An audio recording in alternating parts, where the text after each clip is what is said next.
Hi, welcome back to another episode of Found at the Hoard.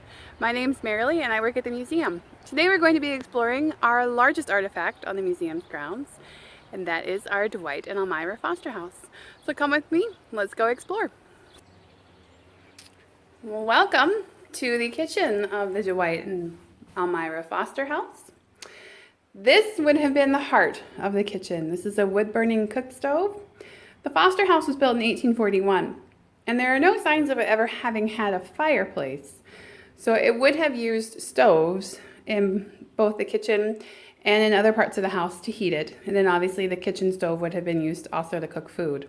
This stove is from a little later. It's from closer to the end of the 19th century, 1870s, 1880s. But it is an original stove. It is an old wood-burning stove.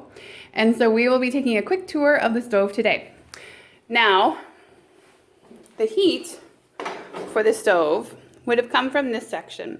This is a firebox. This is where the fire would have been, and opening this door would have allowed the user to put more wood in the fire to make it hotter.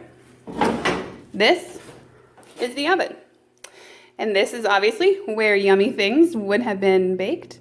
Just a quick tip, if you ever use a wood-burning stove and you're unfamiliar with it, make sure you rotate your food as you bake it. The heat source is right there, so obviously it has uneven heat towards the back. So rotate food as you bake it. This is a water reservoir. You could heat at least 2 gallons of water in there. It wouldn't get boiling hot, but it would definitely be hot and warm enough to wash dishes. And of course, the top of the stove could be used as well. So here we have an assortment of pots and pans showing how the top of the stove could have been used. Now for our stoves today, if you think about how our stoves work, we have high, medium, low heat. And in some ways, we have the same here. The sections right above the firebox would have been hot.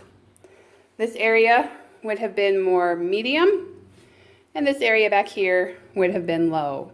And each stove would be a little unique, so each cook would have figured out how to use their own stove. So again, this stove is in the kitchen of the Dwight and Elmira Foster House.